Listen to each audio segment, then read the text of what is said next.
So we started out, as you can tell it's a little bit cold out. My navigator's already managed to misplace us, but we're getting it right now. Like I said, it's a little bit chilly out here. It's about 40 something degrees. We're in shorts. It's not that bad. No, let's just keep on going. There's a trail over here. Yeah, is that it? Let's keep on going because it still goes in the same direction. All right, well, you heard my navigator. He said, let's go this way. Or we can just cut through the woods. That's all right, we'll pick it up down here. Anywho, like I said, it's a little bit chilly out. We're getting moving. My navigator decided to change up shoes today. He's got his way sexy boots on. We're gonna see how those pan out after about 12 to 13 miles. So we started this at about 7:55. We're gonna see what our time is on this bad boy. As long as my co-pilot doesn't miss it by too much. I'm hoping to be done in under 4 hours. Especially since I've got a long day today. I got up at 4 o'clock this morning. Then I had to go get him ready. And after this we get to head back and I get to go to work for a short shift for 8 hours. So tonight sometime, around 9:30, after 9:30 when I get off work, I'll begin the editing process for this bad boy. So Superman, are you ready to get it today? Of course he is. That's his I'm ready to get it face.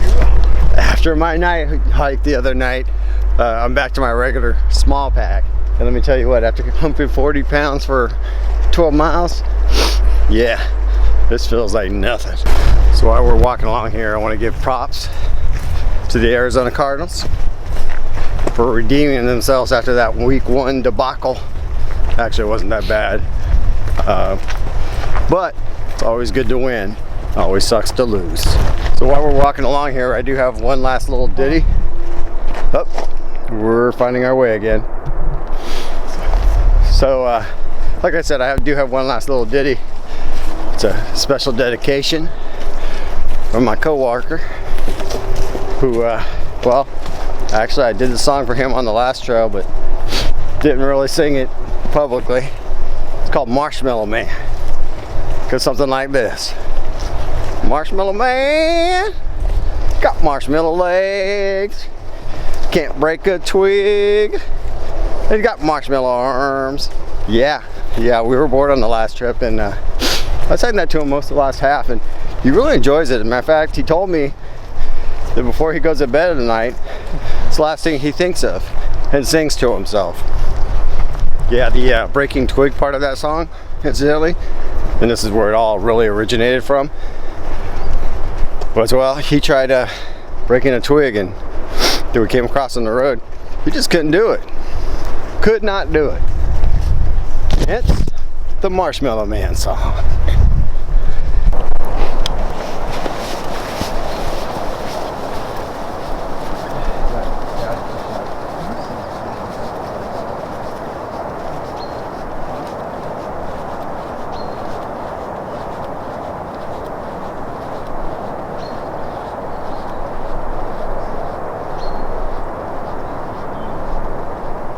So another tip for the newbie, yeah, it's that time. Seasons are starting to change, so whenever you're doing one of these bad boys, you might want to go ahead and look at the weather in the area, not just at the time you're going, but throughout the day, and dress appropriately. Make sure you have the right gear. Just saying. So it's time for one of my That Silly Europe stories. The other day, went to the Netherlands, Schinnen, to visit their commissary because everyone talks about how great it is, and incidentally, it's not. But afterwards, went to McDonald's. Yeah, you know, McDonald's here in Brussels is okay, but no, not really. It's not okay. They don't have quarter pounders with cheese, which is very, very disappointing to someone like me who loves quarter pounders with cheese.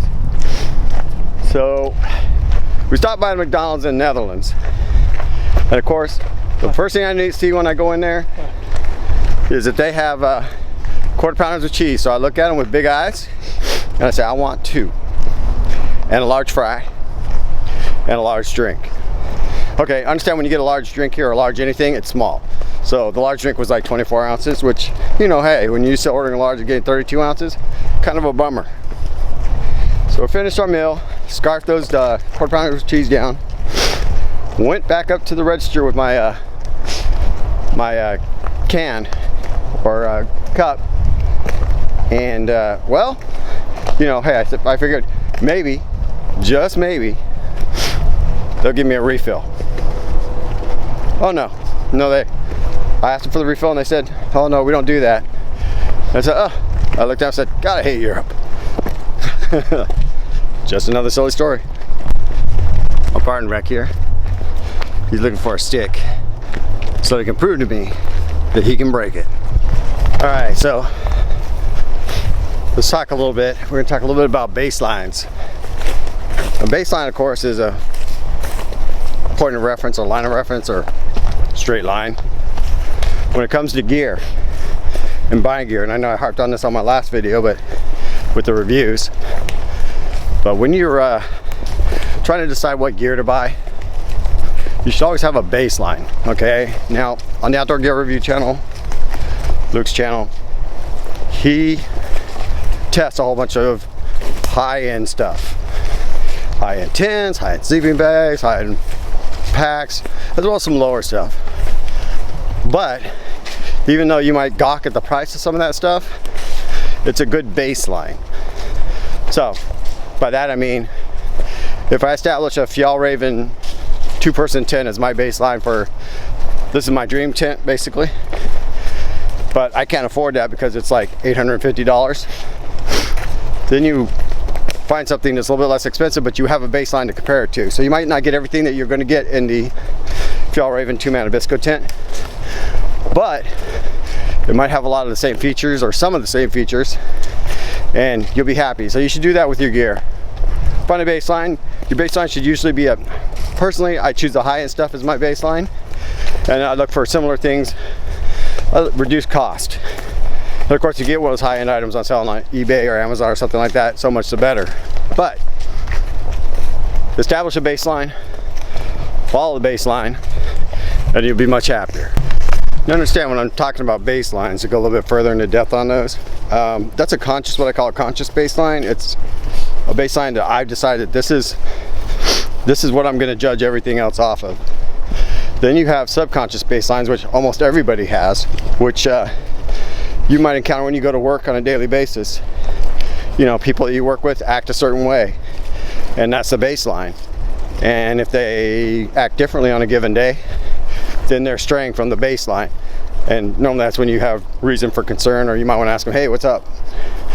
That's really kind of a breakdown of the most basic way to state what I mean by a baseline. So we're just over 4 miles in. My navigator slash timekeeper told me we did it in just about an hour, so we're averaging a tad under 15 minutes a mile. So we're moving at a pretty good clip. I'm so proud of him right now. I could scratch his head. Here it comes down the hill. All his sexiness. Look at that. Manly man, marshmallow man, navigator man. He does it all. This is how we go down hills in my neighborhood. Like I said, sometimes you gotta treat it like a gym. I'm not exactly sure what this is, but I'm gonna be on the lookout for some killer roosters.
and some french fries. So my partner in crime here has got a little tune for us. He's gonna sing some Five Finger Death Punch. Hey, why don't you sing I Got Your Six?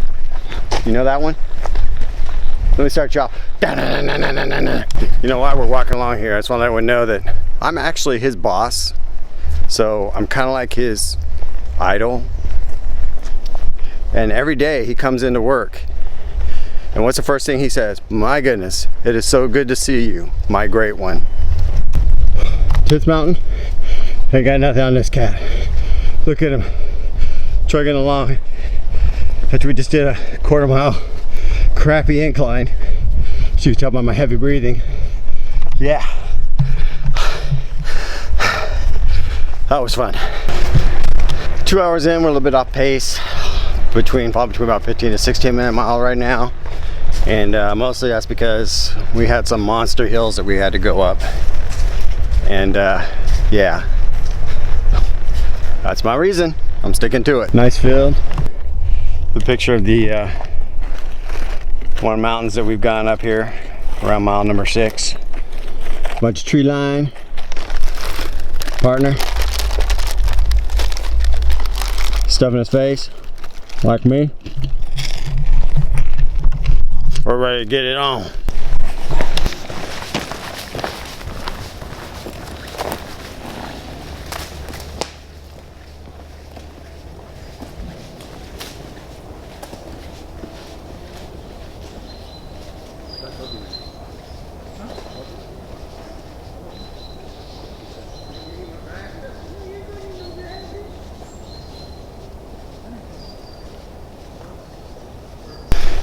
So here we are, walking through the woods. My navigator tells me, take my next available left, and we should be back where we started this big ass circle at. I don't think he's right. That left? Yep. Really? Yep. Damn, I had a bug. Looks like we're gonna do some more hills. Small ones though, thank goodness. So here we are, closing in on the finish line. Warriors. Standing tall. Out here, got some dude cutting his grass. Or taking down dead corn stalks, as the case may be. Okay. So about the guy taking out corn stalks. What do you think about that? You gonna sing this little song? No. You know any Christmas songs? No. Come on, man, you got no jingle bells? Nope. What a bummer. So, in between mile 12 and 13, we've come to the ultimate conclusion that it is way better to invest in good hiking shoes than to wear military boots. Yeah, I knew it. So we're back 4 hours later. We hit some monster hills in mile number 12, and yeah, they were a lot of fun. But anywho, we finished. It was a pretty good route. My compatriot handled it okay, even though his little tootsies were hurting him just a little bit. So we're back in the hoopty, heading back to go to work. They said this is a easy route. I'm gonna go with no on that one. They also said it was only 13 miles. It was actually 13 and a half, almost 14 miles. So yeah, they're off in a couple aspects, but all in all, it's fun. Gonna feel it later probably. Looking forward to getting back out here in a couple days and doing this again.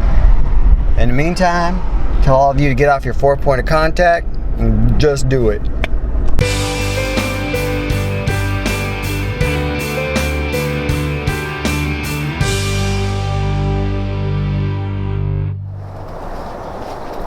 Yet another edit.